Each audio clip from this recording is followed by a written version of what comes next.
Le presentamos A Través de la Biblia. Continuamos hoy, amigo oyente, viajando por la primera epístola del apóstol Juan, y llegamos al capítulo 3. Y vamos a unir el último versículo del capítulo 2 con los 3 primeros versículos de este capítulo 3. Y a esto le damos el título de El amor del Padre para con sus hijos.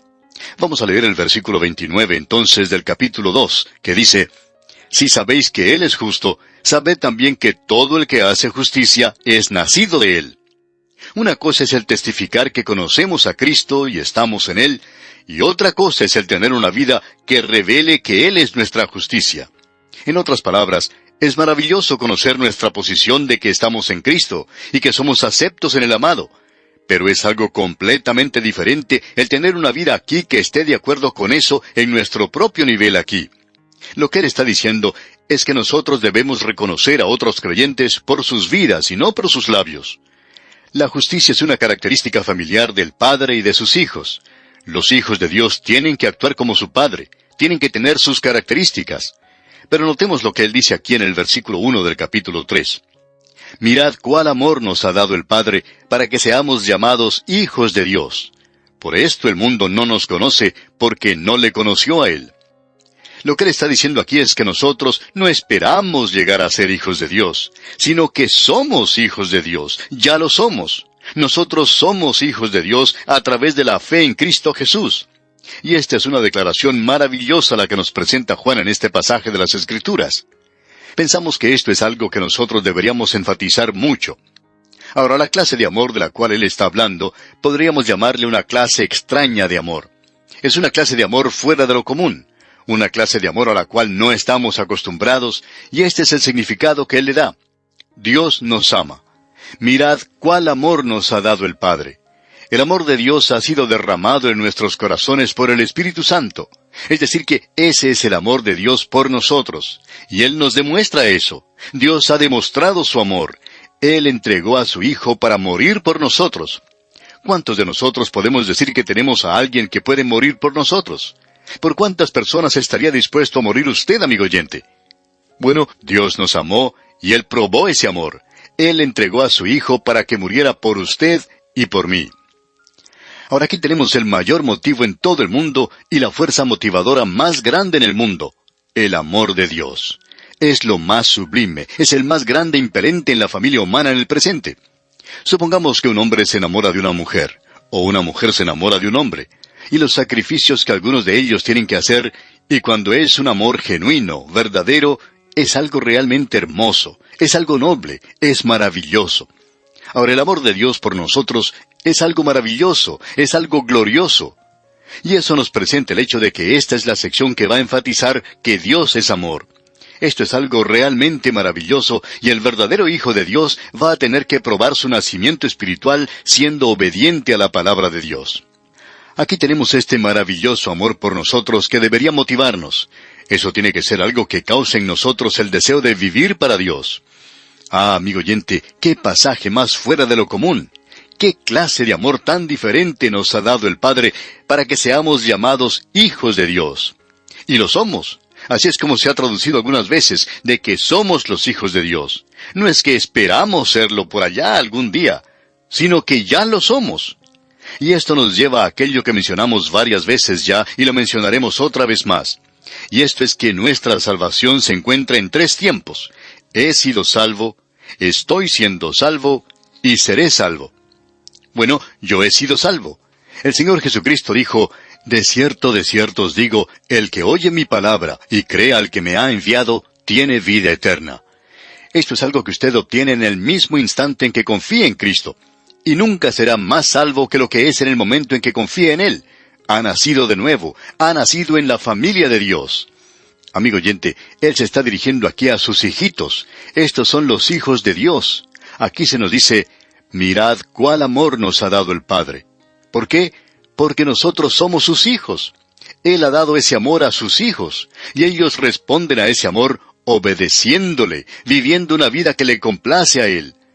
Así es que usted puede decir: he sido salvo. Ah, pero también estoy siendo salvo. El apóstol Pablo dijo allá en su epístola a los Filipenses, capítulo 2, versículos 12 y 13, Por tanto, amados míos, como siempre habéis obedecido, no como en mi presencia solamente, sino mucho más ahora en mi ausencia, ocupaos en vuestra salvación con temor y temblor, porque Dios es el que en vosotros produce así el querer como el hacer por su buena voluntad. Y el apóstol Pedro dice, antes bien, creced en la gracia y el conocimiento de nuestro Señor y Salvador Jesucristo. Y Juan aquí nos está llevando por el mismo camino. Nos está diciendo que nosotros somos los hijos de Dios, que vamos a ser obedientes a Él. Vamos a crecer y vamos a desarrollarnos y vamos a continuar en la fe cristiana. Por tanto, podemos decir, estoy siendo salvo. Pero luego Él dice algo más. Y en el versículo 2 de este capítulo 3 de la primera epístola del apóstol Juan dice, Amados, ahora somos hijos de Dios, y aún no se ha manifestado lo que hemos de ser, pero sabemos que cuando Él se manifieste, seremos semejantes a Él, porque le veremos tal como Él es. Amados, ahora, en este instante, ahora mismo, somos hijos de Dios. No es mañana, sino ahora mismo. Y eso es lo maravilloso de todo esto. Y lo realmente maravilloso es esto. Ahora somos hijos de Dios. Ahora quizá alguien nos diga, bueno, yo estoy un poco desanimado con usted. Yo creo que debería haber avanzado un poco más. Bueno, yo estoy de acuerdo con usted. Me gustaría ser mucho mejor de lo que soy y conocer mucho más de la palabra de Dios. Me gustaría haberme aplicado más en mi vida. Lo noto especialmente cuando analiza mi vida. Estoy de acuerdo con usted en que yo debería estar más adelantado. Ah, amigo oyente, pero no se desanime conmigo. Y si usted no se desanima conmigo, entonces yo no voy a desanimarme con usted, porque aún no se ha manifestado lo que hemos de ser. Pero sabemos que cuando Él se manifieste, seremos semejantes a Él, porque le veremos tal como Él es. Nosotros vamos a ver al Cristo glorificado.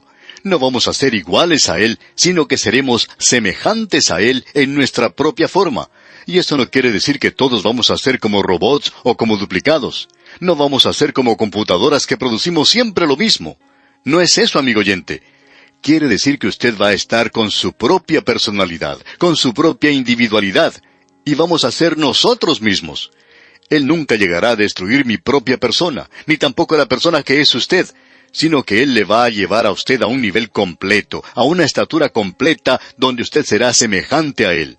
No va a ser algo idéntico, sino que será semejante a Él. Eso va a ser algo maravilloso, amigo oyente. Creemos que va a ser algo maravilloso estar en el cielo. Vamos a poder amar a todos, y eso nos gusta muchísimo. Pero lo más maravilloso de todo en el cielo, amigo oyente, para mí, es que todos me amarán a mí. Y eso será algo realmente fantástico. Esperamos eso con mucho gusto. Y eso ocurrirá también con usted, amigo oyente. Y aquí en este versículo 2 del capítulo 3 de la primera epístola del apóstol Juan leemos, Amados, ahora somos hijos de Dios, y aún no se ha manifestado lo que hemos de ser, pero sabemos que cuando Él se manifieste, seremos semejantes a Él, porque le veremos tal como Él es. Amigo oyente, eso es algo que sirve de gran ánimo para nosotros en la vida cristiana. No creemos que exista nada como esto. Y esto lo señala Juan ahora en el versículo 3 cuando dice, Y todo aquel que tiene esta esperanza en Él, se purifica a sí mismo, así como Él es puro. Si usted cree que el Señor Jesucristo va a venir algún día, usted va a ser como Él es. Esto debe provocar que usted viva una vida pura aquí en esta tierra. Usted no va a ser algo idéntico a Él algún día, sino que va a ser semejante a Él. Este es un incentivo verdadero para que vivamos de manera santa. No conocemos ninguna otra cosa que sirva de tanto incentivo para vivir santamente. En otras palabras, nosotros no somos maravillosos ahora, pero lo seremos algún día. Vamos a poder alcanzar ese objetivo. Una de las cosas más maravillosas que se dice en cuanto a la Nueva Jerusalén es que será un lugar donde Él enjugará toda lágrima, y eso será algo fantástico. No habrá más llanto, ni clamor, ni dolor. Pero lo que más nos llama la atención en ese capítulo 21 de Apocalipsis es que dice, He aquí, yo hago nuevas todas las cosas. Eso es lo que nos gusta. No sé qué piensa usted, amigo oyente, pero solo puedo hablar por mí mismo. Y soy muy honesto al decir lo siguiente, que nunca he llegado a ser el hombre que quería ser. Al analizar mi vida, me doy cuenta que nunca he podido alcanzar lo que quería. Al mirar hacia atrás, me doy cuenta que nunca he predicado un sermón de la forma en que quería haberlo predicado, aun cuando la gente ha sido muy buena y ha dicho cosas agradables en cuanto a mí, y eso lo aprecio mucho.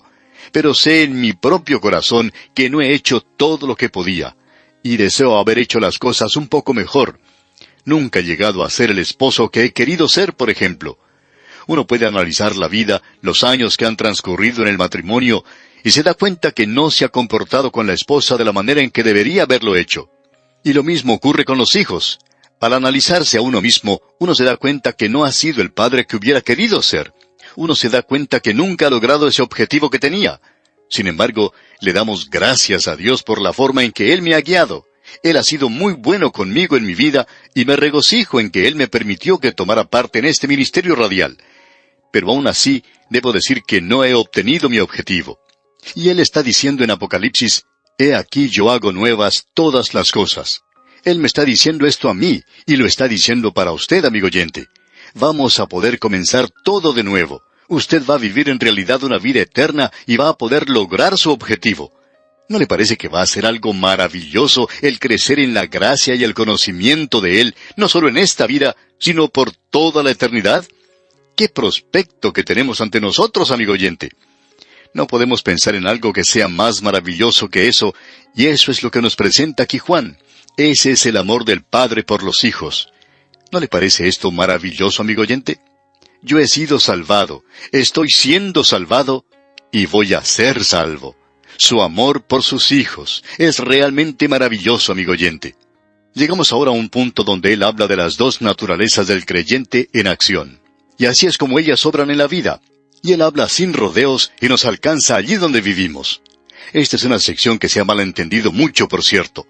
El versículo 4 de este capítulo 3 de la primera epístola del apóstol Juan dice, «Todo aquel que comete pecado, infringe también la ley, pues el pecado es infracción de la ley». Para ayudarnos a aclarar esto, hemos consultado dos comentarios del griego, y esta palabra cometer pecado aquí significa cada uno que hace pecado. Esa es la forma literal. Es aquello que es cierto, y significa en realidad esto, uno que vive continua y habitualmente en pecado. Y de seguro que usted conoce a gente así.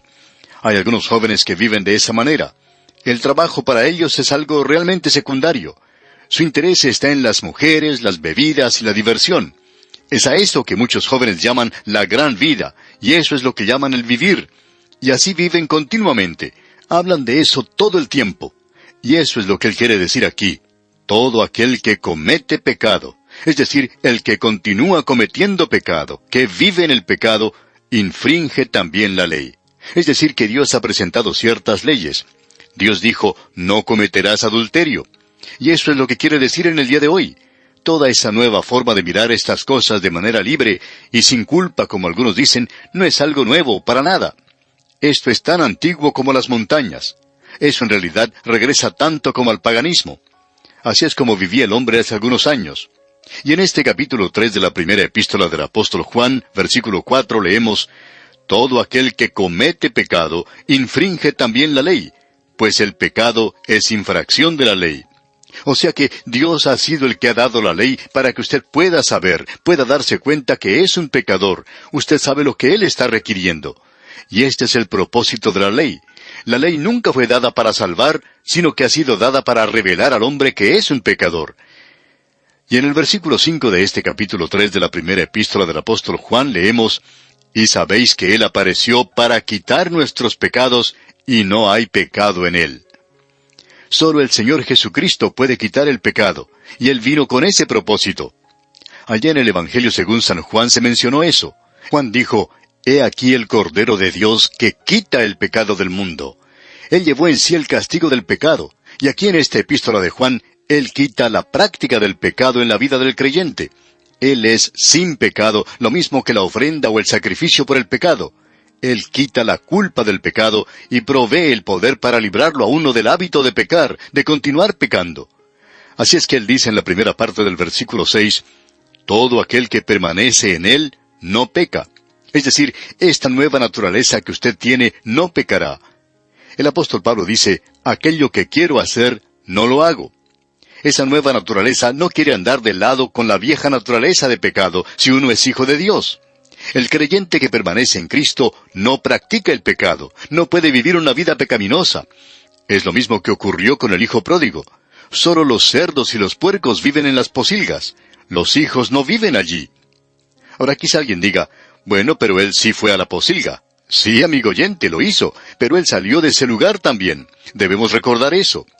El Hijo de Dios puede ir allí, pero él saldrá. ¿Por qué? Porque es el Hijo del Padre, y él sigue a su Padre. Su Padre es justo. Él quiere vivir esa clase de vida. Así es que Dios provee el poder para librar del hábito de pecar. Y eso es lo que Él está diciendo aquí. Todo aquel que permanece en Él no peca. Usted debe permanecer en Él, en Cristo. La nueva criatura nunca pecará. Si usted regresa a la posilga, esa es la vieja naturaleza. Pero si usted se queda en esa posilga, entonces usted, amigo oyente, nunca ha llegado a ser un hijo de Dios. Ya hemos visto esto cuando estudiamos allá la primera epístola del apóstol Pedro. Bueno, vamos a tener que dejar este estudio aquí, pero es un lugar muy interesante. Volveremos para continuar desde este mismo punto, Dios mediante, en nuestro próximo programa. Es nuestra oración que el Señor bendiga su vida en gran manera. Continuamos hoy, amigo oyente, nuestro recorrido por la primera epístola del apóstol Juan. Quizá usted haya notado que estamos aquí haciendo algo nuevo que no hemos hecho antes en nuestros estudios. Lo que estamos haciendo aquí en esta primera epístola del apóstol Juan es adelantarnos cada vez y arar un poco la tierra, por así decirlo. Luego regresamos en nuestro programa siguiente y plantamos la semilla. Pues bien, en el día de hoy queremos comenzar a plantar la semilla en este tercer capítulo de esta primera epístola del apóstol Juan. Llegamos a esto en el programa anterior. Y hay dos cosas que quisiéramos enfatizar y que son de suma importancia, y algo en lo cual quizá no dimos el énfasis necesario, y probablemente deberíamos haberlo estudiado y prestar más atención a esto. En el primer versículo de este capítulo 3 leemos, «Mirad cuál amor nos ha dado el Padre, para que seamos llamados hijos de Dios. Por esto el mundo no nos conoce, porque no le conoció a Él». En muchos manuscritos, después que se dice que seamos llamados hijos de Dios, se agrega, y lo somos. Nosotros somos hijos de Dios. Debido a esto, el mundo no sabe, ni siquiera comienza a comprenderlo, porque no lo entendió a Él. Lo importante de notar aquí es que el Hijo de Dios puede decir enfáticamente, yo soy un hijo de Dios por medio de la fe en Jesucristo. Ahora lo somos, no es que esperamos serlo por allá en el futuro. Lo emocionante de todo esto, amigo oyente, es que cada creyente puede exaltar, puede regocijarse y agradecerle a Él constantemente. Nosotros no nos estamos jactando de nosotros mismos, y ya aclaramos eso en el programa anterior, pero sí estamos jactándonos del maravilloso Salvador que tenemos. Otra cosa que necesitamos notar aquí, y queremos hacerlo antes de alejarnos demasiado de esto, es que Juan ha presentado de una manera muy clara que si usted ha sido un hijo que ha nacido de nuevo, entonces usted va a exhibir una vida que se conforma a la del Padre. Es decir, un hijo de Dios no necesita encontrarse en una posición falsa de decir, como decía un antiguo himno, es algo que anhelo saber, todo debido a este pensamiento ansioso. ¿Amo al Señor o no lo amo? ¿Soy suyo o no lo soy? Bueno, nosotros somos hijos de Dios. Juan dice, ahora mismo somos hijos de Dios. Eso lo dice en el versículo 2 de este capítulo 3. Ahora somos hijos de Dios. Leamos todo el versículo 2. Amados, ahora somos hijos de Dios y aún no se ha manifestado lo que hemos de ser. Pero sabemos que cuando Él se manifieste, seremos semejantes a Él, porque le veremos tal como Él es. El mundo no puede comprender esto, de eso estamos seguros, porque no lo comprendió a Él.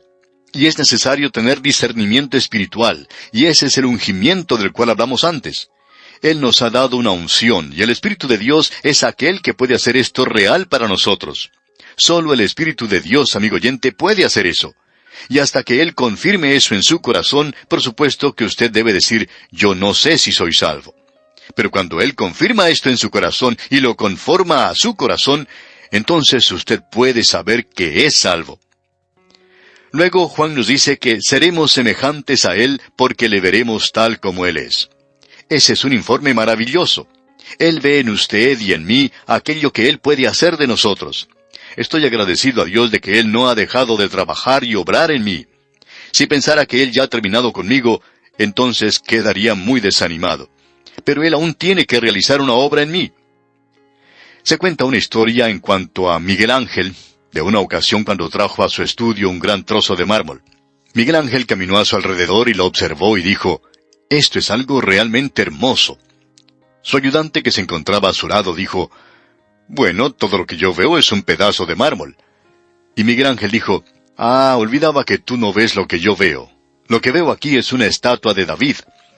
Su ayudante miró y dijo, «Bueno, yo no la veo». Y Miguel Ángel le dijo, «Yo sé que tú no lo ves porque lo estoy observando en mi propia mente y lo voy a transferir al mármol». Y él hizo eso. Dios dice, aún no se ha manifestado lo que hemos de ser. Él puede ver lo que va a hacer con nosotros algún día. ¿Y qué porvenir más glorioso va a ser ese? Ahora, ¿qué es lo que esto debe hacer por nosotros?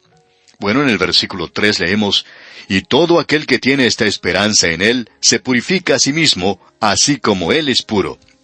Nosotros seremos semejantes a Él. No vamos a ser idénticos a Él, sino que nos pareceremos a Él. Y eso es un incentivo para vivir santamente aquí y ahora. Nada debería animarnos más a vivir santamente que el estudio de la profecía, por ejemplo. Cuando vemos hoy esa forma de vivir descuidada y desordenada, y ese gran énfasis en la profecía que escuchamos, cuando hay mucha gente que dice, yo estoy esperando que el Señor venga. Hermano, esa no es la pregunta. La pregunta es, ¿está usted esperando la venida del Señor? ¿Cómo está usted viviendo aquí? La forma en que usted vive aquí determina si usted está realmente esperando que el Señor venga. Luego Juan sigue adelante, comenzando con el versículo 4, y podemos apreciar las dos naturalezas del creyente en acción. Como dijimos en un programa anterior, aquí es donde Él nos habla directamente y llega a este lugar donde vivimos. En el versículo 4 de este capítulo 3 de la primera epístola del apóstol Juan dice, «Todo aquel que comete pecado, infringe también la ley, pues el pecado es infracción de la ley». Esto quiere decir aquí que el pecado es fundamental y básicamente aquello que es contrario a la voluntad de Dios. Cualquier cosa que sea contraria a la voluntad de Dios es pecado. Es decir, un pecador es aquel que está en insubordinación contra la voluntad de Dios. Desarrollemos esto por un momento. En una escuela dominical se le preguntó a una niña cuál era su definición de pecado. Se le preguntó, ¿qué es el pecado? Y esta niña contestó, yo creo que es todo aquello que a uno le agrada hacer. Y amigo oyente, ella no estaba muy lejos de la respuesta correcta, porque esta vieja naturaleza que usted y yo tenemos es absolutamente contraria a la voluntad de Dios. El apóstol Pablo dice en su epístola a los Romanos capítulo 8 versículo 5, «Porque los que son de la carne piensan en las cosas de la carne, pero los que son del Espíritu en las cosas del Espíritu». ¿Cómo está viviendo usted? ¿En la carne o en el Espíritu? Y el apóstol Pablo continúa diciendo, «Porque el ocuparse de la carne es muerte». O sea, la separación de Dios. De eso es que Juan está hablando. Usted no puede tener comunión con Dios y ser un creyente carnal. Eso es algo imposible. Tememos que se habla demasiado en el día de hoy en cuanto a cosas como estas. Cuánto amo a Dios, y cómo le estoy sirviendo, y cuán maravilloso es Él, y cuán santo y piadoso soy yo para Dios. Pero esta gente no está en comunión con Él, porque dice el apóstol Pablo en su epístola a los Romanos capítulo 8, versículos 6 y 7, «El ocuparse de la carne es muerte, pero el ocuparse del Espíritu es vida y paz. Por cuanto los designios de la carne son enemistad contra Dios, porque no se sujetan a la ley de Dios, ni tampoco pueden». Pablo también expresa claramente que antes de que la ley fuera dada, existía el pecado. Pero entonces no era una transgresión. Y esa es la razón por la cual tenemos una declaración aquí en la primera epístola del apóstol Juan, que no llega a decirnos todo en realidad. Todo aquel que comete pecado infringe también la ley. Esa no es una definición completa, tampoco es una buena traducción. Es más bien falta de ley. El apóstol Pablo dice en su epístola a los Romanos capítulo 4 versículo 15, «Pues la ley produce ira, pero donde no hay ley, tampoco hay transgresión». Pero existe el pecado, porque Pablo dice más adelante en el capítulo 5 de la misma epístola a los Romanos, versículo 12, «Por tanto, como el pecado entró en el mundo por un hombre, y por el pecado la muerte, así la muerte pasó a todos los hombres por cuanto todos pecaron». Es decir, que hemos pecado en Adán. Su pecado fue nuestro. Y en el versículo 13 de ese capítulo 5 de la epístola a los Romanos dice, «Pues antes de la ley había pecado en el mundo, pero donde no hay ley no se inculpa de pecado». Pero el hombre aún era pecador. Él se encontraba en insubordinación contra Dios. Sin embargo, eso no era transgresión. Ahora el versículo 14 del capítulo 5 de la epístola a los Romanos dice, «No obstante, reinó la muerte desde Adán hasta Moisés, aun en los que no pecaron a la manera de la transgresión de Adán, el cual es figura del que había de venir». ¿Por qué es que ellos pecan? Porque son pecadores. Podemos leer lo que dice allá en Isaías capítulo 53, versículo 6. Dice, «Todos nosotros nos descarriamos como ovejas, cada cual se apartó por su camino, mas Jehová cargó en él el pecado de todos nosotros». Ya hemos mencionado muchas veces que aquí tenemos probablemente el verdadero cuadro del hombre que no es salvo. Cada cual se ha apartado por su propio camino. Esas palabras cuentan nuestra historia. Se apartó por su camino. Ese es su problema, amigo oyente, y también es el mío. Queremos hacer las cosas como nos gusta a nosotros. Podemos observar a un bebé en su cuna gritando a viva voz. ¿Qué es lo que le pasa al pequeñito? Quiere hacer lo que él quiere. Y así es como nacemos. Nacemos con esa naturaleza, con esa inclinación. Y esa naturaleza está en rebelión contra Dios. Como dice el poema, «Yo era una oveja errante, no quería estar en el redil. No amaba la voz de mi pastor, no quería ser controlado. Era un hijo muy porfiado, ni amaba siquiera mi hogar. No amaba la voz de mi padre, me gustaba muy lejos vagar». Pero el Hijo de Dios ahora ha regresado a Dios y ha nacido. Y Juan les llama a ellos hijitos. Él dice, «mis hijitos» aquí. Y él habla en cuanto a los hijitos. Y ahora en el versículo 5 de este capítulo 3 de la primera epístola del apóstol Juan leemos, «Y sabéis que él apareció para quitar nuestros pecados, y no hay pecado en él». Ahora aquí tenemos dos cosas importantes de notar. Una es que él apareció para quitar nuestros pecados. Eso está en plural. Usted se da cuenta, amigo oyente, que de tal manera amó Dios al mundo, que ha dado a su Hijo unigénito, para que todo aquel que en Él cree no se pierda, mas tenga vida eterna. Él murió por los pecados del mundo, y Él es la propiciación por nuestros pecados, y no solamente por los nuestros, sino también por los de todo el mundo. ¿Cuál es la diferencia? Bueno, Él padeció una muerte redentora para pagar el castigo de nuestros pecados. Pero Él también murió por nuestros pecados para poder librarnos del poder del pecado. Él quiere que nosotros vivamos para Él. Se nos ha dado una nueva naturaleza. Y luego continúa diciendo, «y no hay pecado en Él». Una traducción literal de esto podría ser, «en Él no está el pecado». Es decir, que Él padeció una muerte redentora, un sacrificio, una ofrenda por el pecado. Él era sin mancha y sin contaminación. Él se entregó a sí mismo por usted y por mí, amigo oyente, para que usted y yo pudiéramos vivir para Él en el presente. Y luego en el versículo 6 de este capítulo 3 de la primera epístola del apóstol Juan, leemos, «Todo aquel que permanece en Él no peca. Todo aquel que peca no le ha visto ni le ha conocido». Aquí estamos tratando con algo que es muy importante. Todo aquel que permanece en Él no peca. ¿Qué es lo que quiere decir con eso? Bueno, el creyente que permanece en Cristo no practica el pecado. Él no vive en eso. El pecador vive en el pecado todo el tiempo. El Hijo de Dios tiene una nueva naturaleza. No puede vivir una vida pecaminosa. Nuevamente debemos repetir que solo los cerdos viven en las pocilgas. Los hijos pródigos regresan a sus hogares. Pueden entrar en la pocilga, pero no van a vivir allí permanentemente. Y mientras están allí, se encuentran miserables, siempre, siempre miserables, si es que son hijos de Dios. Si usted puede ser feliz en el pecado, entonces, amigo oyente, usted no es un hijo de Dios, porque los hijos de Dios tienen la naturaleza del Padre. Hay algunos que nos escriben diciendo que tienen un problema, y que debido a ese problema y ese pecado, se sienten miserables, y no tienen gozo ni paz. Y por supuesto que esto debe ser así. Nosotros no ponemos en duda que una persona así sea un hijo de Dios. Pero queremos decir esto. Amigo oyente, Dios puede librarle a usted de ese pecado. Usted tiene que pedirle eso a Él. Usted tiene que pedirle a Él que le lleve al punto de tener paz y gozo en su vida. Y si usted es un hijo de Dios, entonces nunca estará satisfecho en ese estado pecaminoso. En algunas iglesias liberales hay quienes dicen que los homosexuales padecen una enfermedad como los alcohólicos, que solo están enfermos. Pero amigo oyente, esa no es una enfermedad. Debemos decir que Dios llama a todas estas cosas pecado. Y Dios dice que hay una forma de librarse de eso. Ahora puede haber una anormalidad que es obvia, y si es así, entonces usted puede consultar a un psicólogo creyente y él puede ayudarle. Pero asegúrese que sea un creyente, porque si va a un psicólogo que no es creyente, posiblemente esta persona puede hundirle a usted más en su problema, y nunca será librado de esto. Pero Dios puede librarle y lo hará, amigo oyente. Él puede librarle porque usted es su hijo. Eso es lo que nos está diciendo la palabra de Dios aquí. O usted lo cree o no lo cree. Pero si usted lo cree, amigo oyente, entonces Dios puede librarle. Ahora el versículo 7 de este capítulo 3 de la primera epístola del apóstol Juan dice, «Hijitos, nadie os engañe. El que hace justicia es justo, como Él es justo». Hijitos.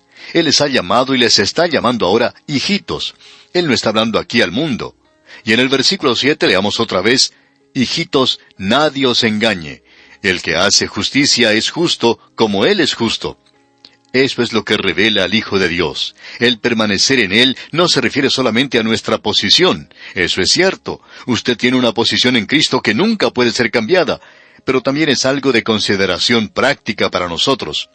Si vamos a permanecer en comunión y en servicio, tenemos que abandonar estas cosas. Un joven que escuchaba este programa radial tenía problemas con el alcoholismo. Decía que podía pasar mucho tiempo sin beber, pero que de pronto él se emborrachaba. Decía que cuando hacía eso se aborrecía a sí mismo y comenzaba a llorar y a clamar. Ese joven era un hombre de negocios y sabía que si continuaba haciendo eso iba a perder su trabajo. Él quería dejar eso porque era un hijo de Dios, y no se podía desmentir eso porque él había aceptado a Cristo como su Salvador. Él decía que él había hecho lo que sugerimos por medio de los programas radiales y que había aceptado al Señor. Y él preguntaba si podría librarse de eso. Y se le dijo que si él tenía la naturaleza de su padre, Dios no permitiría que él se sintiera satisfecho y feliz en ese estado. Y este hombre era una persona muy infeliz, por cierto. Se le aconsejó que cada vez que cayera fuera al padre y le contara lo que había hecho, y que él no quería permanecer en ese estado, y no quería traer un mal nombre para el Señor. Y entonces Dios le libraría de eso, de ese hábito, porque esa es la historia de otros hombres. Esa es la historia de cada pecador hoy que ha aceptado a Cristo y que se encuentra atrapado o dominado por algún hábito. Dios puede y quiere librarle de eso. Sigamos adelante. Esto es muy importante. Esto tiene que ver con el vivir aquí donde nos encontramos hoy. Usted no puede ir y simplemente tomar uno de esos cursillos y obtener liberación. Usted va a tener que llamar a Dios para esto y tener un verdadero contacto con Él. Ahora el versículo 8 de este capítulo 3 de la primera epístola del apóstol Juan dice, «El que practica el pecado es del diablo, porque el diablo peca desde el principio. Para esto apareció el Hijo de Dios, para deshacer las obras del diablo». Note usted, el que practica el pecado es del diablo. Allí es donde comenzó el pecado, porque el diablo peca desde el principio. Él comenzó como un pecador y vive en eso. Él se encuentra en rebelión contra Dios todo el tiempo. Pero para esto apareció el Hijo de Dios, para deshacer las obras del diablo. Y solo Jesucristo, amigo oyente, puede librarle. Usted tiene que ir a Él. No nos pida a nosotros que lo hagamos porque no lo podemos hacer. Y ninguna persona puede hacerlo. Solo el Señor lo puede hacer. Él es el gran médico, y esperamos que usted acuda a Él con su problema. Ahora el versículo 9 dice, «Todo aquel que es nacido de Dios no practica el pecado, porque la simiente de Dios permanece en él, y no puede pecar porque es nacido de Dios». Todo aquel que es nacido de Dios, dice Juan, no practica el pecado. Esta es una declaración tremenda, por cierto. Bueno, amigo oyente, debemos detenernos aquí y vamos a continuar con esto, Dios mediante, en nuestro próximo programa. Que el Señor le bendiga, es nuestra más ferviente oración. Volvemos hoy, amigo oyente, al capítulo 3 de la primera epístola del apóstol Juan. Vamos a comenzar nuestro estudio hoy con el versículo 8, aunque en nuestro programa anterior habíamos llegado ya hasta el versículo 9, pero creemos que sería mejor regresar al versículo 8 y leerlo una vez más. Dice, «El que practica el pecado es del diablo, porque el diablo peca desde el principio. Para esto apareció el Hijo de Dios, para deshacer las obras del diablo». Note usted, el que practica el pecado es del diablo. Creemos que es necesario reconocer que Él es la fuente de todas estas cosas malas. Él es el responsable por haber traído al mundo esto. Él es quien desvió o guió por los caminos malos por los malos pasos a nuestros primeros padres, y Él es la razón por la cual usted y yo hoy tenemos una naturaleza pecaminosa. Y nos referimos, por supuesto, a Satanás. Y aquí dice Juan, el que practica el pecado es del diablo. Usted es un hijo del diablo. Eso es lo que el Señor Jesucristo le dijo a los líderes religiosos de su día. Usted recuerda, les dijo, vosotros sois de vuestro padre el diablo, y los deseos de vuestro padre queréis hacer. Lo interesante es que nosotros hacemos las cosas de nuestro padre. Ahora, si su padre es el diablo, entonces usted se va a comportar como él. Pero si su padre es el Padre Celestial, entonces usted tendrá esa naturaleza y se va a comportar como él. Porque aquí dice Juan, el que practica el pecado es del diablo, porque el diablo peca desde el principio. Él comenzó a pecar entonces y lo ha estado haciendo desde esa época. Él se encuentra en rebelión contra Dios. Ahora Juan agrega, para esto apareció el Hijo de Dios, para deshacer las obras del diablo. El Señor Jesucristo murió por los pecados del mundo. Juan el Bautista dice, he aquí el Cordero de Dios que quita el pecado del mundo. Y esa es la paga del pecado. Si usted confía en Cristo, entonces sus pecados quedan detrás de usted. Usted es salvo en Él. Esos pecados nunca serán presentados otra vez en lo que a su salvación se refiere. Usted ha confiado en Él. Pero amigo oyente, aquí se nos dice también que no solo quita el pecado, sino que apareció para quitar nuestros pecados.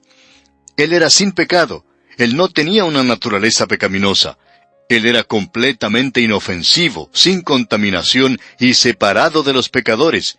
Pero Él era un ser humano, y Él murió como nuestra ofrenda por el pecado. Él pagó ese castigo. Pero aquí también se nos dice que Él apareció para quitar nuestros pecados. En realidad, amigo oyente, la palabra nuestros no aparece en los mejores manuscritos, sino que dice que Él vino para quitar pecados de los creyentes, todos los pecados. Es decir, para hacer posible que usted viva la vida cristiana. Y con esto entramos al tema de esta sección. Cada creyente tiene dos naturalezas. De eso nos habla el apóstol Pablo en su epístola a los Romanos capítulo 7 versículo 19. Él dijo, porque no hago el bien que quiero, sino el mal que no quiero, eso hago. Es decir, que él no podía hacer lo que quería la nueva naturaleza.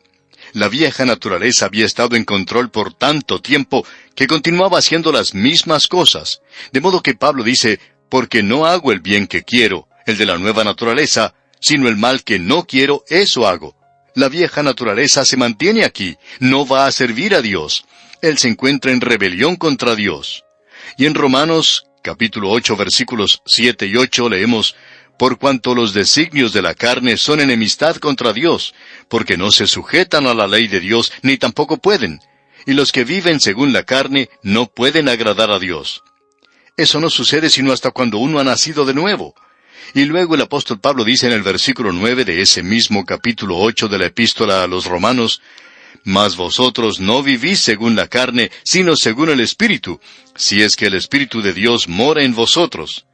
Y si alguno no tiene el Espíritu de Dios, no es de él. ¿Escuchó bien, amigo oyente? Mas vosotros no vivís según la carne, sino según el Espíritu. Ni siquiera existe la idea de una condición aquí. Y él continúa diciendo, si es que el Espíritu de Dios mora en vosotros. Y si alguno no tiene el Espíritu de Cristo, no es de él. Él habla muy claramente en cuanto a esto. Estamos hablando aquí de creyentes que han nacido de nuevo. No estamos hablando de creyentes que sencillamente profesan ser creyentes. No estamos hablando aquí de los miembros de la iglesia. No estamos hablando aquí de aquellos que recién han sido bautizados y que fueron bautizados antes de haber sido salvos. Aquí no se está hablando en cuanto a aquellos que han pasado a través de un rito o pertenecen a algún sistema. Estamos hablando aquí en cuanto a aquellos que han nacido de nuevo. Y notemos lo que el apóstol Juan dice. Para esto apareció el Hijo de Dios, para deshacer las obras del diablo. Y es así como hace posible que usted pueda vivir para Dios. Volviendo ahora a esta primera epístola del apóstol Juan, aquí en el capítulo 3, leemos en el versículo 9, todo aquel que es nacido de Dios no practica el pecado, porque la simiente de Dios permanece en él, y no puede pecar porque es nacido de Dios. Note usted, todo aquel que es nacido de Dios. Es decir, que aquí él está hablando de ese nuevo nacimiento. Eso es lo que el Señor Jesucristo le dijo a ese líder religioso que le fue a visitar de noche. Os es necesario nacer de nuevo. Todo aquel que es nacido de Dios no practica el pecado. Usted tiene ahora una nueva naturaleza, y esa nueva naturaleza no comete pecado, no cometerá pecado. Amigo oyente, esa es la razón por la cual el hijo pródigo no podía permanecer en la posilga. Él no era un cerdo, él era el hijo del Padre y deseaba estar en la casa del Padre. Si usted es un hijo de Dios y le pertenece a Él, usted querrá estar en la casa del Padre. Usted va a desear eso. Todo aquel que es nacido de Dios no practica el pecado. Ahora, aquí no se habla de cometer algún pecado. La idea que se presenta aquí no es sólo de un acto de pecado. La idea es que él no vive en pecado. Se nos dice en el capítulo 2 de esta misma primera epístola del apóstol Juan, que si alguno hubiere pecado, si cualquier creyente hubiere pecado, abogado tenemos para con el Padre a Jesucristo el justo. Esa no es su voluntad, por supuesto. Él nos presenta de una manera muy clara cómo quiere que vivamos. Os escribo a vosotros, hijitos, dice, para que no pequéis. El pecado es cualquier cosa que es contraria a la voluntad de Dios.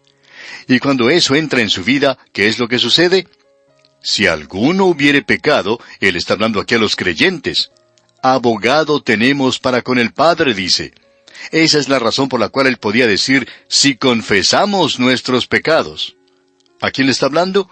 A los creyentes, amigo oyente. Y de eso se está hablando aquí en el versículo 9 de este capítulo 3 de la primera epístola del apóstol Juan, cuando dice, todo aquel que es nacido de Dios no practica el pecado. Esa nueva naturaleza no vivirá en la posilga. Nunca, bajo ninguna circunstancia podrá hacerlo. Porque la simiente de Dios permanece en él. Usted tiene una nueva naturaleza, una naturaleza divina si es un hijo de Dios. Y él no puede pecar. ¿Por qué? Porque es nacido de Dios. Estamos hablando aquí de algo que es real y verdadero. Estamos hablando de algo que es genuino.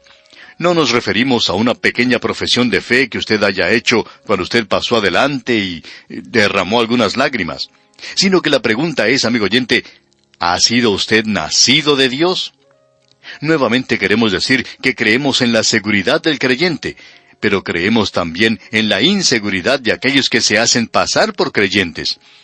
Es bueno que hagamos un inventario y que miremos y observemos atentamente nuestras vidas y a nosotros mismos. Debemos examinarnos a nosotros mismos para ver si estamos en la fe o no lo estamos. ¿Es usted verdaderamente un hijo de Dios? ¿Desea usted ansiosamente las cosas de Dios? Eso es lo importante, amigo oyente. Hemos oído el caso de un joven homosexual que decía ser hijo de Dios. Ahora hay personas que dicen que un homosexual no puede ser hijo de Dios. Pero nosotros decimos que en este caso sí lo puede ser. Pero si esa persona es hijo de Dios, entonces tendrá que abandonar ese pecado. En realidad debemos decir esto, que el hijo pródigo no debería estar en la posilga y que él no va a vivir allí continuamente. Él tiene que salir de ese lugar. Y él dijo, me levantaré e iré a mi padre. Y su padre no estaba muy cerca de esa posilga. Él estaba tan lejos como era posible estar. Pero el hijo se levantó y fue a su padre. Y eso es importante. Todo aquel que es nacido de Dios no practica el pecado. Esa persona no continúa en el pecado. Usted ha recibido una nueva naturaleza, aunque no pierde la naturaleza vieja. Y ese es el problema. No nos sorprende entonces que el apóstol Pablo haya escrito, ¿quién me librará de este cuerpo de muerte? Solo el Espíritu de Dios puede librarle, amigo oyente, si usted reconoce que está desamparado y sin esperanza. Eso lo decimos hoy a aquel que está dominado por algún pecado que le controla y está arruinando su vida. Eso está destruyendo su gozo, se siente miserable. Amigo oyente, Él puede y quiere librarle si usted quiere ser librado, si usted quiere librarse de aquello que le está dominando, si usted quiere en realidad tener gozo en su vida, si usted en realidad quiere servirle, si usted ha tomado las cosas en serio con Él, Él tomará las cosas en serio con usted.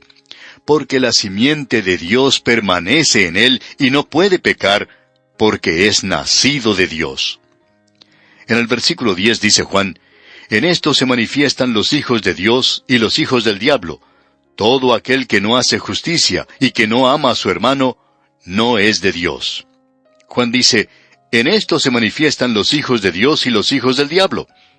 Creemos que es necesario manifestarse un poco más hoy, porque hay muchos de los hijos de Dios que parece que pertenecieran a otro, parecerían ser huérfanos. Aquí tenemos las dos naturalezas, y queremos analizar esto por un momento. Vamos a utilizar una ilustración, algo muy casero por cierto, pero esperamos que nos ayude a ilustrar aquello que estamos tratando de decir. De seguro que usted ha visto alguna vez árboles frutales. Hay mucha variedad de ellos, y podríamos mencionar las naranjas, mandarinas, limones y también los aguacates. Ahora, el aguacate puede ser una planta que ha sido injertada de escudete, es decir, que debajo del capullo era una planta silvestre. Y cuando uno tiene una planta como esta, tiene que tener mucho cuidado para conseguir que dé el fruto que uno quiere. Uno puede ver dónde se encuentra el brote, ya que allí es donde ha sido injertado. Debajo de ese brote, de vez en cuando, sale una rama de esa vieja naturaleza, de esa rama silvestre, y uno debe cortarla. Si uno deja pasar algún tiempo, bueno, esa rama crecerá y dará un fruto que no es muy apetecible, por cierto. No es bueno para comer. Pero arriba de esa parte, todo es bueno y apetecible. Entonces es necesario mantener esas ramas limpias y evitar que brote algo debajo del injerto. Si uno mantiene eso bien controlado, entonces no dará fruto allí debajo, sino que lo dará arriba, donde tiene una nueva naturaleza. Así es que esa planta puede dar cualquier clase de fruto. Todo depende de la persona que la está cuidando. Pues bien, amigo oyente, debemos decir que nosotros somos como esa planta. Tenemos dos naturalezas. Podemos ser malos, podemos vivir en un nivel bastante bajo, y tenemos una naturaleza que es así. Todos nosotros la tenemos. Nunca podemos librarnos de ella. Y todos estamos destituidos de la gloria de Dios. Ahora, arriba de eso, allí es donde podemos llevar fruto. Amor, gozo, paz, paciencia. Y hoy yo me siento bien, y tengo el gozo del Señor en mi corazón, y me estoy regocijando en el día de hoy. Mañana quizá me encuentre desanimado, con la cara larga, y no tendría que estar así, pero es algo que nos sucede. Y cuando hacemos eso, entonces estamos viviendo en la vieja naturaleza. Ahora el apóstol Pablo en su epístola a los Gálatas le dice a los creyentes que deben andar en el Espíritu. Uno no lo puede hacer por sí mismo. Él descubrió en su carta a los Romanos capítulo 2 que hay dos cosas, que no hay nada bueno en la vieja naturaleza, y el segundo descubrimiento es que no hay ningún poder en la nueva naturaleza. Es necesario tener ayuda. Usted no puede vivir la vida cristiana por sí mismo, amigo oyente. Usted tiene que tener ayuda. Y es solo el Espíritu de Dios el que obra en usted que puede hacer eso. Por tanto, nosotros queremos que usted produzca fruto. Esa es la razón por la cual el Señor Jesucristo dijo, «Yo soy la vid, vosotros los pámpanos». Ahora Él dice, «Yo los voy a podar, y cuando ese árbol es podado, entonces dará mejor fruto». Él hace eso para obtener un mejor fruto. Pero a veces, también esa vieja naturaleza debajo puede dar fruto. Y eso se llama las obras de la carne. Y no es algo muy atractivo, nada de lo cual podamos jactarnos. Y luego Juan dice aquí en este versículo 10 del capítulo 3 de su primera epístola, «En esto se manifiestan los hijos de Dios y los hijos del diablo. Todo aquel que no hace justicia y que no ama a su hermano, no es de Dios». Escuche bien, en esto se manifiestan los hijos de Dios y los hijos del diablo. O sea que uno los puede identificar por el fruto. «Por sus frutos los conoceréis», dijo el Señor Jesucristo. El autor de estos estudios bíblicos, el Dr. J. Vernon McGee, acostumbraba decir, «Yo no soy uno que juzga, sino que soy un inspector de fruta». Y deberíamos poder apreciar un poco de fruto en los creyentes, amigo oyente. Todo aquel que no hace justicia, dice aquí Juan, y que no ama a su hermano, no es de Dios. No interesa quién sea esa persona o cuál sea su profesión, no importa si es hombre o mujer. Si ellos no están tratando de vivir para Dios, entonces no son hijos de Dios. Si usted no tiene ningún deseo de vivir para Dios, yo no sé quién sea usted, quizá hasta sea un diácono en la iglesia. Quizá puede estar muy ocupado en la obra. Pero lo importante de eso es esto, amigo oyente. Esta es la identificación. Aquel que no hace justicia no es de Dios. No somos nosotros quienes repetimos esto, sino que Juan lo dice por medio del Espíritu de Dios. Ahora, la segunda señal de identificación es esta: el que no ama a su hermano. Esa es la segunda señal. ¿Ama usted a los demás creyentes? Amigo oyente, si usted es un hijo de Dios, entonces va a amar a los demás creyentes. De paso, digamos que la palabra amor ocurre una y otra vez, y que debemos tomar esto como corresponde aquí al mismo principio. Aquí vemos 3 palabras griegas que se traducen por la palabra amor. Una de ellas es eros, y nunca se utiliza en la Biblia. Eso tiene que ver con el amor erótico, con el sexo. Y los griegos hablaban mucho en cuanto a esto, y tenían hasta una diosa llamada Eros y Afrodita. Amigo oyente, esto no es utilizado en la Biblia. También tenemos fileo, que significa amistad. Esto significa amor por los hermanos. Es un tipo de amor fraternal. La otra palabra, la palabra que es mucho más superior, es ágape. Ese es el amor de Dios. Porque de tal manera amó Dios al mundo. Allí se utiliza esta palabra ágape. Y aquí se nos dice que debemos amar a nuestros hermanos. En el presente oímos hablar tanto en cuanto al amor. Se lo asocia mucho con el sexo en muchos lugares. Pero en la Biblia no tiene de ninguna manera esa relación. Y Juan dice aquí, y que no ama a su hermano. Eso indica el tener una preocupación por su hermano, un interés por el hermano. Eso quiere decir que uno va a tratar de ayudar al hermano. No quiere decir que uno gusta de su forma de actuar o de su conversación, que las cosas que le interesan a él pueden o no pueden interesarle a usted. Eso no quiere decir que uno tenga que acercarse a él y echarle el brazo por encima, sino que indica que uno tiene que tener cierto cuidado y preocupación e interés por él. Luego en el versículo 11 dice, porque este es el mensaje que habéis oído desde el principio, que nos amemos unos a otros. Juan tiene mucho que decir en cuanto al principio. Él está hablando aquí en esta epístola en cuanto al principio que comienza con la encarnación de Cristo. El Señor Jesucristo es quien enseñó eso. Él dijo, en esto conocerán todos que sois mis discípulos, si tuviereis amor los unos con los otros. Esa sería la señal. Y Juan está reafirmando esto aquí. No es algo nuevo lo que él está diciendo. Este es el mensaje que habéis oído desde el principio. El Señor Jesucristo mismo enseñó eso.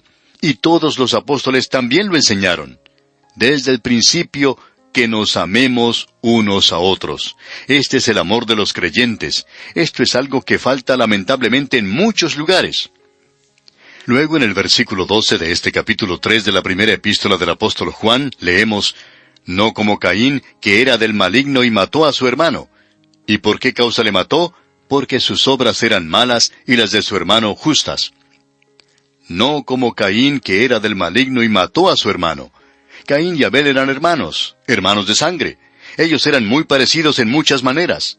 Sin embargo, Caín asesinó a su hermano. ¿Por qué? ¿Por qué le mató? Porque sus obras eran malas y las de su hermano justas. ¿Cuál era su problema? Celos. Ese era su problema. Ese era el gran pecado. Y ese, amigo oyente, es uno de los grandes pecados del presente. Hemos llegado al final de este programa, amigo oyente, pero aquí hay mucho que decir y por tanto vamos a desarrollar esto, Dios mediante, en la próxima oportunidad. Pero permítanos decir lo siguiente, que los celos en el día de hoy están perjudicando la causa de Cristo mucho más que cualquier otra cosa. Y este es un viejo pecado secreto que ocultan muchos creyentes. ¿Cuántas almas están celosas unas de las otras? ¿Cuántos predicadores están celosos de otro predicador? Mucha de la murmuración que existe en una iglesia tiene raíz en una cosa, los celos. Y eso es realmente algo malo, el ser celoso. Esa es la razón por la cual Caín mató a Abel. Dios había aceptado las obras de su hermano, y por eso Caín lo mató. Juan va a desarrollar ahora esta relación de los creyentes que será una verdadera prueba de nuestra fe cristiana. Veremos esto, Dios mediante, en nuestro próximo programa. Que el Señor haga una obra grande en su vida es nuestra más ferviente oración. Regresamos hoy a esta sección en particular del capítulo 3 de esta primera epístola del apóstol Juan, donde estamos observando las dos naturalezas del creyente y podemos verlas en acción. Estamos viendo que hay dos cosas que manifiestan al Hijo de Dios. Dios conoce el corazón. Él conoce si usted y yo hemos nacido de nuevo realmente y si somos sus hijos. Pero nuestro vecino no lo sabe. La única manera en que puede saberlo él es que la vida de Dios se manifieste en el creyente, y eso no se manifiesta necesariamente por nuestros labios y nuestra forma de hablar. Se manifiesta mediante nuestra vida, por nuestra forma de vivir. Y Juan dice en el versículo 10 de este capítulo 3 de su primera epístola, En esto se manifiestan los hijos de Dios y los hijos del diablo. Ahora, amigo oyente, hay dos familias en el mundo.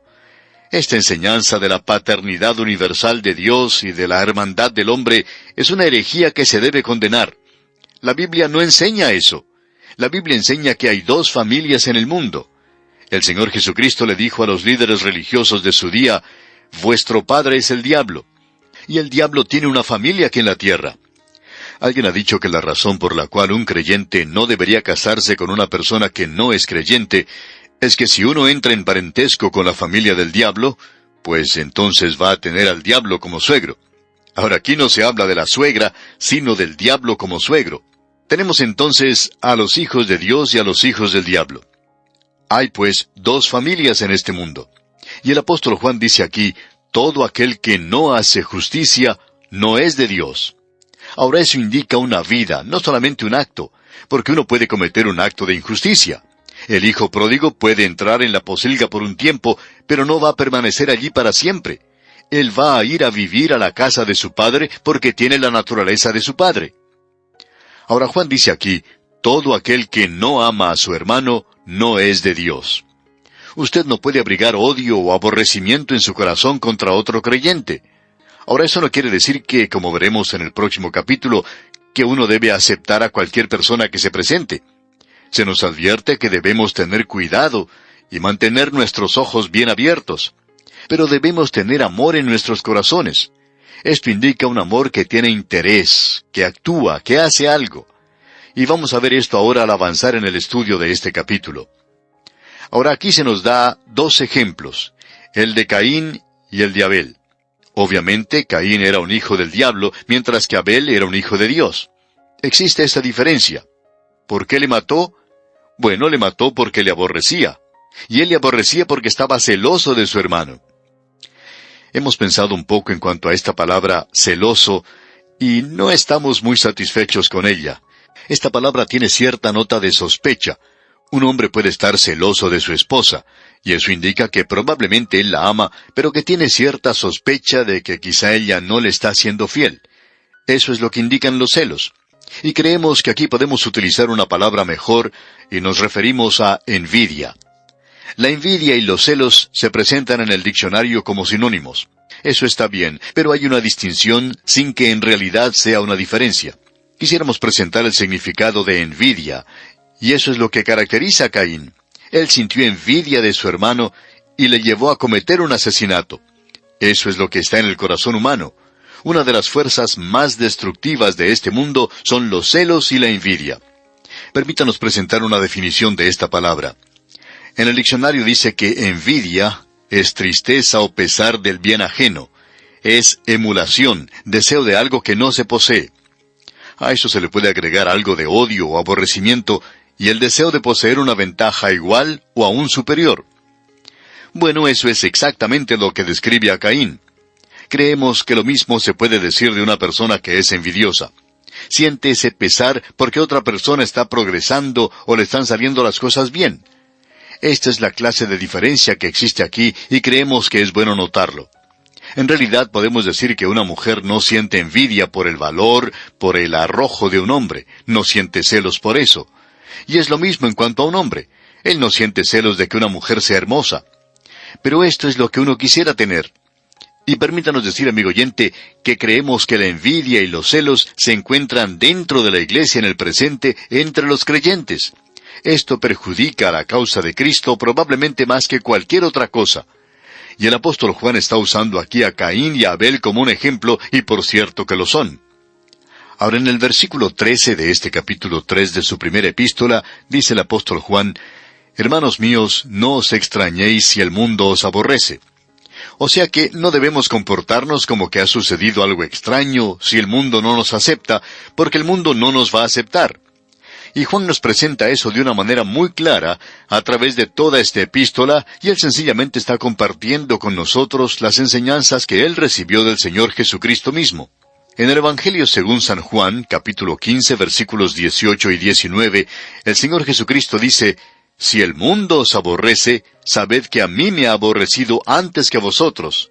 Si fuerais del mundo, el mundo amaría lo suyo, pero porque no sois del mundo, Antes yo os elegí del mundo, por eso el mundo os aborrece. Esto es siempre un problema para aquellos que están en el ministerio. Hay personas que a veces se acercan a un pastor y le dicen, cuando usted era pastor en tal y tal iglesia, usted era un ministro muy popular. Ahora en realidad no sabríamos cómo tomar una frase así, pero sería algo deplorable el ser popular con cierta clase de gente. De veras que no nos gustaría haber sido populares y no quisiéramos ser populares con cierta clase de personas, porque el Señor Jesucristo no es popular con ellos. En cierta ocasión se presentó en la televisión a un ministro del Evangelio, y él tuvo así una oportunidad maravillosa de testificar para Cristo. Sin embargo, él trató de complacer a la multitud que le estaba observando, y dijo algunas palabras lindas, palabras floridas, por cierto, y la gente le aplaudía mucho. Pero, amigo oyente, en realidad preguntamos si no habría tristeza en el cielo porque este ministro fuera aceptado y fuera popular con esa clase de gente con la cual el Señor Jesucristo no era popular. Eso es algo que el Hijo de Dios tiene que aceptar y también tiene que reconocer. Hay cierta ofensa en la cruz y nosotros no debemos magnificar eso. No debemos hacernos desagradables o molestos.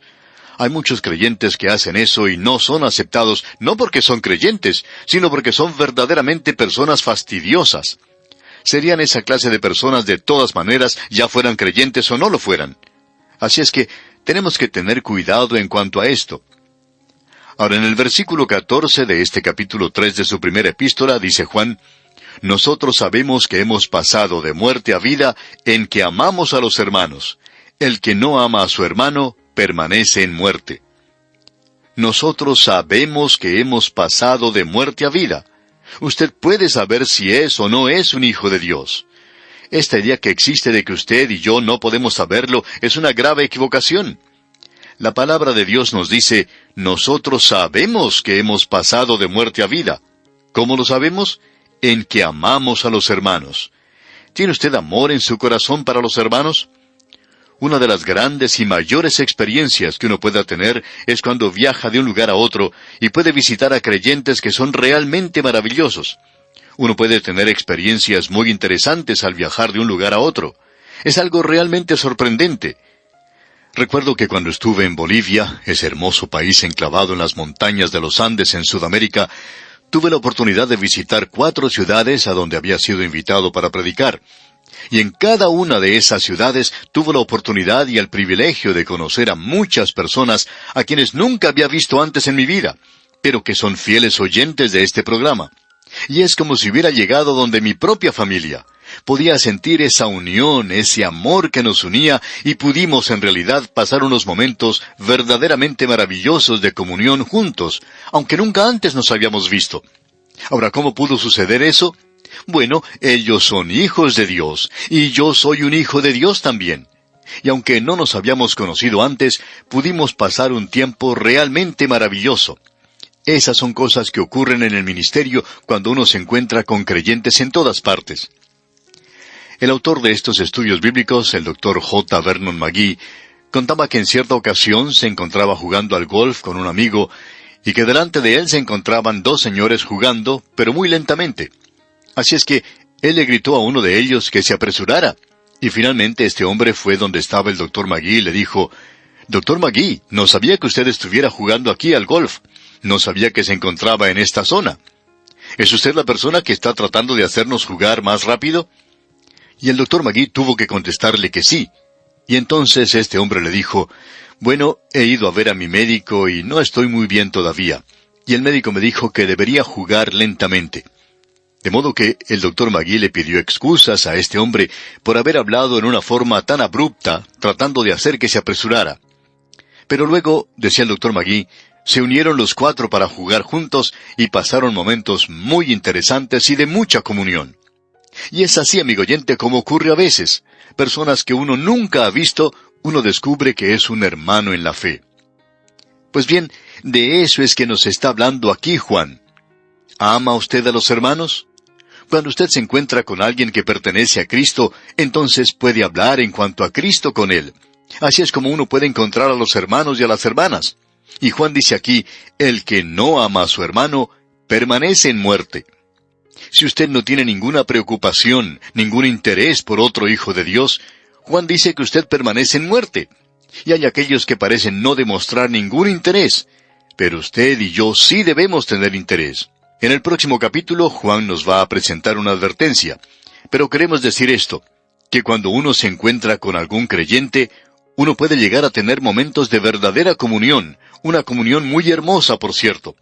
¿Por qué sucede eso? Porque uno ama a su hermano.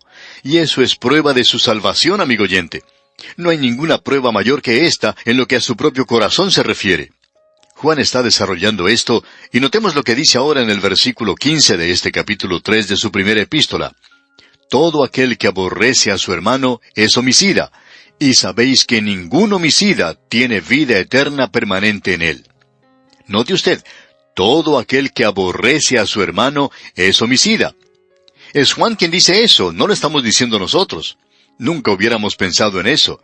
Pero nuevamente Él está citando lo que dijo el Señor Jesucristo. Si usted busca conmigo allá en el Evangelio según San Mateo, podemos leer lo que el Señor Jesucristo mismo dijo en el capítulo 5, versículos 21 y 22. Escuche usted. Oísteis que fue dicho a los antiguos, no matarás, y cualquiera que matare será culpable del juicio. Pero yo os digo que cualquiera que se enoje contra su hermano será culpable de juicio, y cualquiera que diga necio a su hermano será culpable ante el concilio, y cualquiera que le diga fatuo quedará expuesto al infierno de fuego. Amigo oyente, esas son palabras bastante duras, por cierto. Lo que el Señor Jesucristo dijo es esto: si usted tiene odio en su corazón hacia su hermano, eso indica que usted es un homicida. Amigo oyente, la envidia y los celos le llevan al aborrecimiento, y ese aborrecimiento y odio es homicidio.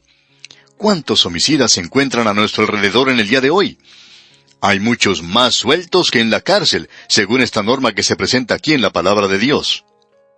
Ahora, en el versículo 16, dice Juan, en esto hemos conocido el amor, en que Él puso su vida por nosotros.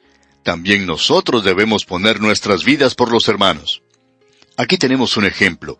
Esta es la forma como ama Dios. ¿Cómo ama Dios? Él puso su vida por nosotros. Esa es la norma que Él ha colocado ante nosotros. Esa es la norma que Él mismo nos ha dado. Y luego dice, también nosotros debemos poner nuestras vidas por los hermanos. No sé en cuanto a usted, amigo oyente, pero yo no he alcanzado ese nivel en mi vida. ¿Sabe usted cuántos pondrían sus vidas por usted? Es algo maravilloso si hubiera personas que hicieran eso. Pero ¿cuántos de nosotros estaríamos verdaderamente dispuestos a poner nuestras vidas por otra persona? Bueno, esta es la norma. Y mientras usted no llegue a ese nivel, no está demostrando el amor que deberíamos tener por los hermanos. Ese es un amor en acción. Ahora, ¿cómo se despliega eso? Leamos aquí lo que nos dice Juan en el versículo 17 de este capítulo 3 de su primera epístola. Dice Juan, pero el que tiene bienes de este mundo, y ve a su hermano tener necesidad, y cierra contra él su corazón, ¿cómo mora el amor de Dios en él? Lo que él está diciendo aquí es que el amor no es un sentimiento, es aquello que se expresa a sí mismo. Usted recuerda que Santiago tenía mucho que decir en cuanto a que si usted tiene fe, y su hermano se acerca a usted y usted le dice, bueno, yo voy a orar por usted. Y eso es lo que la mayoría de nosotros decimos. Pero lo importante es, ¿se manifiesta nuestro amor en lo que estamos haciendo? Creemos que una de las cosas más trágicas para muchos creyentes que lleguen a la presencia de Cristo y que hayan tenido muchas posesiones en este mundo, será el no haber usado las posesiones para la causa de Cristo. El pasaje al cual hicimos referencia se encuentra en la Epístola de Santiago, capítulo 2, versículos 15 y 16, que dicen, y si un hermano o una hermana están desnudos y tienen necesidad del mantenimiento de cada día, y alguno de vosotros les dice, id en paz, calentaos y saciaos, pero no les dais las cosas que son necesarias para el cuerpo, ¿de qué aprovecha? En otras palabras, uno puede hablarle al hermano allí, pero el amor, amigo oyente, no se hace en el dormitorio. El amor se demuestra en la cocina. Aquí tenemos a un hombre que sale a trabajar a las 5 de la mañana, digamos, y uno le puede preguntar, ¿a dónde va? Y él responde, voy a trabajar. ¿Y por qué va a trabajar? Bueno, tengo esposa y 2 hijos que alimentar. Y entonces usted le dice, bueno, yo no me preocuparía por ellos. Usted no va a salir y matarse trabajando sencillamente por ellos. Y este hombre responde, por cierto que sí lo haré, yo los amo, son míos. Y luego uno va a la cocina de esa casa, y allí uno encuentra a la esposa levantada muy temprano en la mañana. Se ha quemado la mano tratando de sacar un plato caliente del horno. Está cansada de haber trabajado todo el día, pero cuando llega la noche, cuando este hombre regresa del trabajo, ella sigue trabajando, cuidando a los niños y alimentando a su esposo. Y uno se acerca a ella y le pregunta, ¿por qué está haciendo eso? Y ella responde, bueno, él es mi esposo y yo lo amo. Amigo oyente, el amor es algo que se demuestra con un hecho. Uno puede apreciar esto en un hogar donde hay amor entre el esposo y la esposa. Pero ¿qué podemos decir en cuanto al amor entre los creyentes?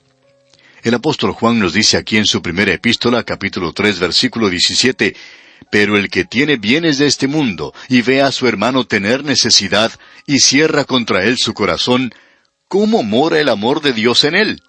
O sea que debería demostrarse también por los hechos, debería comenzar a hacer algo el uno por el otro. Y mientras no llegue a hacer eso, amigo oyente, entonces tenemos la peor clase de hipocresía. De esto es que nos está hablando Juan aquí. Y amigo oyente, usted no puede aprender eso en ninguno de esos cursillos por allí. Bien, amigo oyente, vamos a detenernos aquí por hoy y vamos a continuar, Dios mediante, en nuestro próximo programa. Mientras tanto, le aconsejamos que usted lea el resto de este capítulo 3 y se familiarice con su contenido para que así esté mejor preparado para nuestro próximo estudio. Es nuestra oración que el Señor derrame sobre usted sus incontables bendiciones. Continuamos hoy, amigo oyente, nuestro recorrido por la primera epístola del apóstol Juan, y estamos en el capítulo 3, y vamos a comenzar hoy con el versículo 18. Hemos visto en esta sección las dos naturalezas del creyente. Cuando usted llega a ser un hijo de Dios, no se libra de su vieja naturaleza. Usted tiene dos naturalezas, la vieja naturaleza y la nueva naturaleza. Hemos visto que la nueva naturaleza es la única naturaleza que puede agradar a Dios. El hombre, en su estado natural, no puede agradar a Dios, por cuanto los designios de la carne son enemistad contra Dios. Hay momentos cuando sentimos el deseo de orar, pero hay momentos cuando no sentimos el deseo de orar. Hay una canción que en parte dice, «Señor, yo me siento propenso a vagar, me siento propenso a abandonar al Dios que sirvo». Alguien leyó eso y no le gustó. Dijo que eso no expresaba en realidad nuestro sentimiento y lo cambió. Usted lo puede tener en dos formas diferentes. En algunos himnarios aparece de una manera y en otros de otra. Y la otra manera es esta: Señor, yo me siento propenso a adorar, me siento propenso a servir al Dios que amo. Ahora, ¿cuál de esas dos formas expresa la verdad en cuanto al creyente? ¿Está propenso a vagar o está propenso a adorar? Pues, amigo oyente, si usted nos preguntara a nosotros, diríamos que las dos son ciertas. Yo tengo una naturaleza que he descubierto es propensa a vagar, y también tengo otra naturaleza que es propensa a adorar. Dios dijo, «Tú eres mi hijo, y tú manifestarás mi naturaleza». Dijo, «Tú manifestarás la nueva naturaleza que te he dado». Ahora el apóstol Juan nos habla aquí en cuanto al amor de los hermanos. Esta es la verdadera prueba de que Dios nos ama. Él entregó a su Hijo para morir por nosotros. Ahora ese es el amor de la familia de Dios, y Él es el ejemplo. Nosotros, como Él dice, deberíamos estar dispuestos a entregar nuestra vida por amor a nuestros hermanos. Uno no aprecia hoy este espíritu manifestado en la manera en que debería hacerlo, y aún así, hay muchos que actúan de una manera muy amante, por cierto. El autor de estos estudios bíblicos, el Dr. J. Vernon McGee, contaba que cuando él estuvo enfermo por primera vez de esa terrible enfermedad del cáncer, hubo varias personas que le dijeron que ellos estarían dispuestos a tomar ese cáncer para sí mismos, porque parecía que él no iba a poder concluir este estudio de 5 años de la Biblia. Ellos querían hacer eso para que él pudiera concluir este programa de 5 años. Y es algo realmente magnífico, algo tremendo, decía él. Él reconoció que ellos no podían hacerlo, por supuesto. Este era un caso cuando cada uno debe llevar su propia carga. ¿Usted tiene cáncer? Entonces tiene que cargar con eso usted mismo. Ellos no podían tomarlo, pero estaban dispuestos a hacerlo.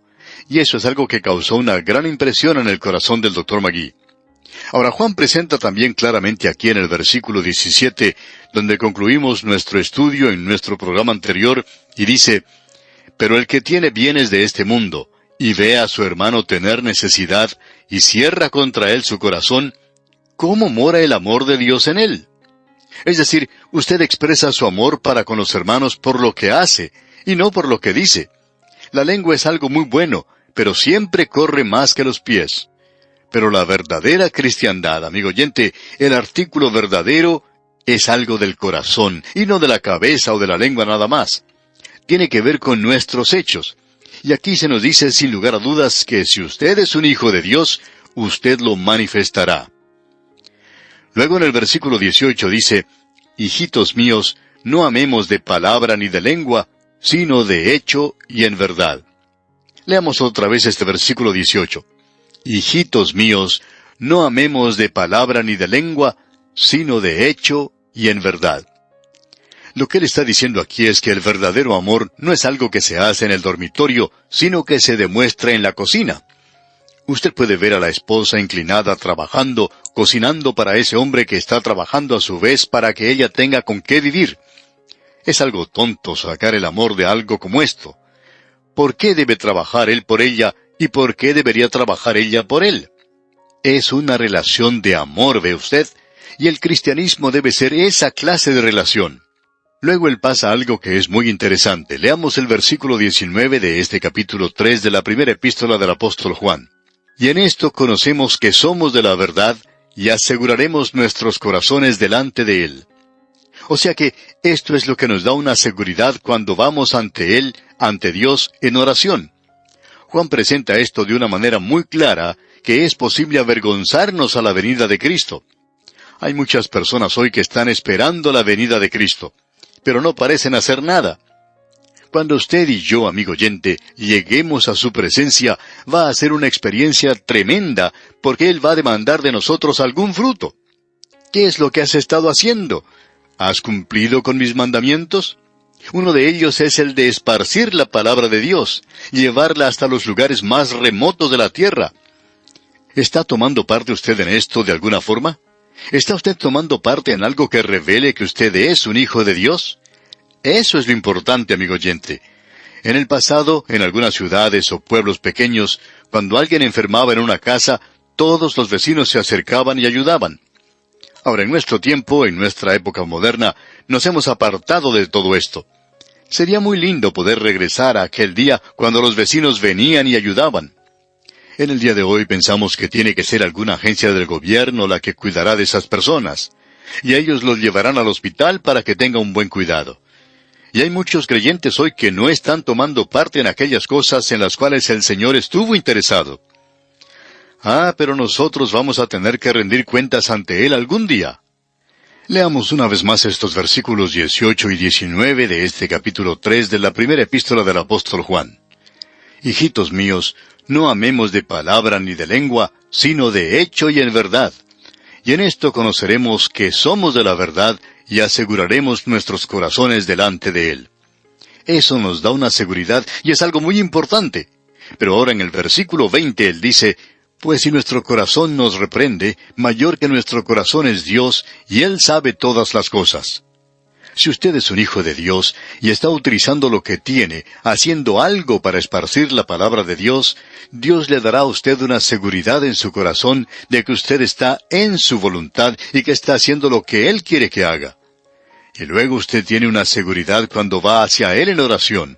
Usted tiene una seguridad cuando llegue a estar ante Él algún día.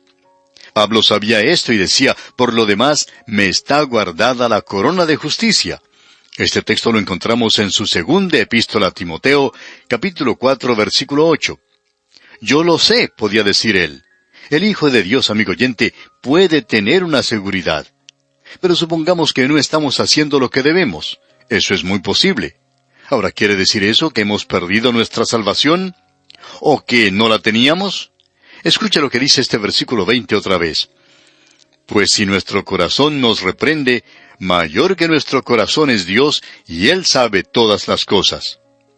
Bueno, no perdemos nuestra salvación, porque si nuestro corazón nos reprende, mayor que nuestro corazón es Dios, y que nuestra falta de seguridad también.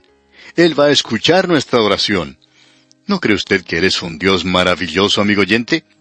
Cuando nosotros fracasamos ante Él, Él no va a fracasar ante nosotros, aunque usted no tenga ninguna seguridad cuando vaya ante Él. Y hay muchos otros creyentes que se presentan ante Él con las manos vacías. No he hecho nada por el Señor, no he hecho nada, dicen. Sin embargo, me estoy acercando a ti en oración. Bueno, aquí nos dice que mayor que nuestro corazón es Dios. Él escuchará su oración, amigo oyente. Él va a tratar con usted. Quizá no conteste la oración que usted está haciendo, pero la contestará de acuerdo a su propia voluntad. Pero si nuestro corazón nos reprende, mayor que nuestro corazón es Dios, y Él sabe todas las cosas. Usted puede confiar en Él, puede depender de Él. Usted no debe tardar. Si usted no tiene seguridad, tiene que continuar yendo a Él con esto. En cierta ocasión, un joven que tenía el vicio del alcohol fue a conversar con su pastor y le decía que él había orado en cuanto a esto, y el pastor le dijo que orara más.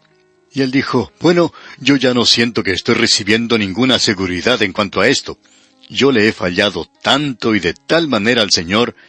Y el pastor le dijo, Dios conoce su corazón. Usted aparentemente es sincero. Creo que usted está hablando en serio y sé esto, que Dios le va a liberar a usted. Usted no tiene ninguna seguridad. Por supuesto que no la tiene porque ha fracasado. Pero escuche bien, mayor que nuestro corazón es Dios y Él sabe todas las cosas. Él le conoce a usted y sabe que es sincero.